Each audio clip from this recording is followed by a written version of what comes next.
Hello বন্ধুরা, welcome back to my YouTube channel. আমি সুপ্রতিম, আপনারা আশা করি ভালো আছেন। তো এই ভিডিওতে কিন্তু আমি একটা গানের রিয়াকশন দেবো এবং কিছু আপডেটস পেয়েছি সেগুলো নিয়ে কথা বলবো। তো প্রথমে গানটা নিয়ে যদি কথা বলি, হরি মন মজায় বিনোদিনীর নতুন গান। দেখুন, বিনোদিনী সিনেমাটা নিয়ে আমার কিন্তু একটা এক্সপেকটেশন আছে, ঠিক আছে, কারণ এটা একটা অন্য ধরনের সিনেমা, ঠিক আছে, এটা একটা সত্যি ঘটনার অবলম্বনে এবং সত্যি ঘটনার সিনেমা। কিন্তু আমার খুব ভালো লাগে দেখতে, তা কীরমভাবে রিপ্রেজেন্ট করছে, ব্যাপারগুলো কী ঘটেছিল। বেশি ইন্টারেস্টিং লাগে কীরকম ঘটেছিল, কী কী ঘটেছিল যেগুলো আমরা জানি না, সেগুলোকে কীভাবে ডাইরেক্টর এক্সপ্লোর করছে। তো এই গানটা সম্পর্কে আমি যদি বলি, গানটা যিনি গেয়েছেন সুচিস্মিতা, এবং গানটার মিউজিকটা মানে রিক্রিয়েট করেছেন মিউজিক হচ্ছে সৌমেন্দ্র সমজিৎ, যে মিউজিক ডাইরেক্টর সিনেমার। গানটা অরিজিনালি কম্পোজ কিন্তু করেছেন জটিলেশ্বর মুখার্জি, এবং গানটার লিরিক্স লিখেছেন বিখ্যাত নাট্যকার গিরিশচন্দ্র ঘোষ। দেখুন, এই গানটা যখন আপনি শুনবেন না, মানে আপনি কিন্তু একটা আধ্যাত্মবাদের ব্যাপার ফিল করবেন। কারণ দেখুন, রুক্মিণী মৈত্রকে একদম পুরো পরিষ্কার চৈতন্যদেবের লুকসে এখানে দেখানো হচ্ছে, এবং গানটার মধ্যে একটা আধ্যাত্মবাদের ব্যাপার রয়েছেও, ঠিক আছে। গানটার বিভিন্ন অংশে সেগুলো কিন্তু আমি ফিল করেছি।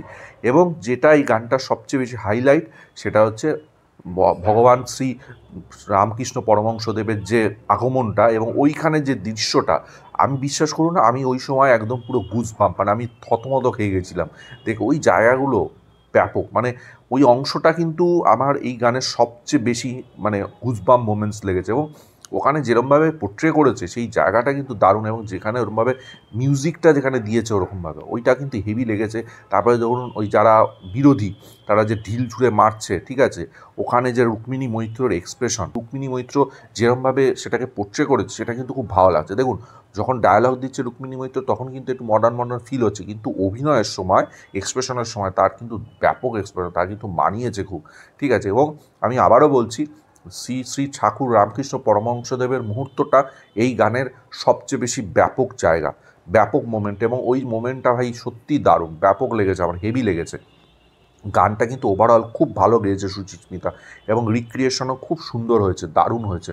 এই গানটা নিয়ে আমি অনেক দিন ধরে অপেক্ষা করছিলাম, ফাইনালি গানটা রিলিজ হলো। গানটা কিন্তু আমার বেশ ভালো লেগেছে, বেশ ভালো লেগেছে। এবার আসে আপডেটসগুলো নিয়ে। দেখুন, ছাবার কিন্তু নিয়ে একটা আপডেট আছে। ছাবার কিন্তু পোস্টার কিছুক্ষণ আগে মেকার্সরা রিলিজ করলো। পোস্টারটা কিন্তু ব্যাপক, 4-5টা পোস্টার রিলিজ করেছে। 4-5টা পোস্টারে ভিকি কৌশলকে যা লাগছে, ঠিক আছে, একটা পোস্টার দেখে তো আমার বিখ্যাত একটা গেমের কথা মনে পড়ে গেল। সেই গেমটার নাম আমি নিচ্ছি না, ওই গেমের মতো লুকটা করেছে পোস্টারে, হেভি লাগছে, ঠিক আছে। তো পোস্টারগুলোতে ছাবাতে কিন্তু ভিকি কৌশলকে ব্যাপক লাগছে, ইনফ্যাক্ট টিজারেও ব্যাপক লেগেছিল।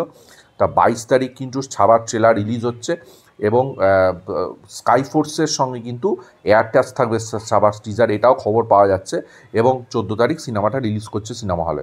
এবার স্কাইফোর্স সিনেমাটার রান টাইম দেখা গেছে ডিসেন্ট রান টাইম, 2 ঘন্টা 5 মিনিটের সিনেমা হতে চলেছে। তো দেখুন, স্কাইফোর্স নিয়ে আমি কিছুই বলার নেই, কারণ স্কাইফোর্স নিয়ে কিন্তু হাইপ নেই, একদমই হাইপ নেই, ঠিক আছে। কারণ স্কাইফোর্সের গান টানগুলো সেরম চর্চিত নেই, কথাও সেরকম হচ্ছে না। তো দেখা যাক সিনেমাটা কেমন হয়। কানাপ্পা সিনেমাটা, ঠিক আছে, লর্ড শিবার গ্লিমস আজকে আসার কথা ছিল, সেটা কিন্তু রিলিজ হয়ে গেছে। অক্ষয় কুমারের সিনেমা লর্ড শিবার যে দিয়ে একটা পোস্টার, সে পোস্টারটা কিন্তু রিলিজ হয়েছে, এবং রিলিজ ডেটও জানানো হয়েছে 25শে এপ্রিল এই সিনেমাটা রিলিজ হতে চলেছে। তো পোস্টারটা কিন্তু হেভি হয়েছে, মানে লর্ড শিবা হিসাবে অক্ষয় কুমারকে আশা করি ভালো মানাবে, ঠিক আছে। কারণ এর আগেও কিন্তু ও মাই গড 2-তে তাকে এরকম রোলে দেখা গেছে। তো আমার মনে হয় বেশ ইন্টারেস্টিং লাগে, বেশ ভালো লাগবে ওনাকে লর্ড শিবার রোলে।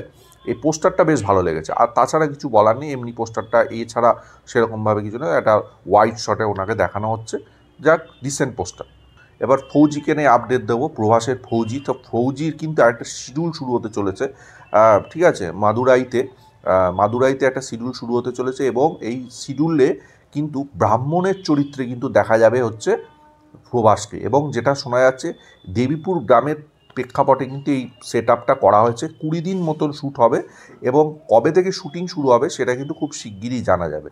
আর লাস্ট আপডেট হচ্ছে গেম চেঞ্জার নিয়ে। দেখুন, গেম চেঞ্জার নিয়ে শঙ্কর স্যারের যে বক্তব্য, সেটা শুনে আমি খুব হতবাক হয়েছি। দেখুন, উনি একজন খুব ভালো ডাইরেক্টর, ওনার কাজ আমি দেখেছি, ওনার কাজ আমার খুব ভালো লাগে। কিন্তু রিসেন্টলি ওনার যে কটা কাজ, মানে ইন্ডিয়ান বা গেম চেঞ্জার, এগুলো কিন্তু ওই লেভেল, যে শঙ্কর স্যারের যে লেভেল, সেই লেভেলে হয়নি। কিন্তু তিনি যে কথাবার্তাগুলো বলছেন, আমার মতে সেই কথাবার্তাগুলো খুব অসামঞ্জস্যপূর্ণ। বলছে 5 ঘন্টার সিনেমা নাকি হওয়া মানে দরকার ছিল এই সিনেমাটা, যা হয়েছে, ঠিক আছে, সেখান থেকে আমরা কেটে তা 5 ঘন্টার সিনেমা যখন দরকার ছিল, তো সেইখানে এই ভুলভাল সিনগুলো সিনেমার মধ্যে রাখার কি দরকার ছিল? তুমি ভালো সিন যখন ছিল তোমার কাছে, 5 ঘন্টা মানে তো অনেক টাইম, একটা সিনেমা 5 ঘন্টা হয়।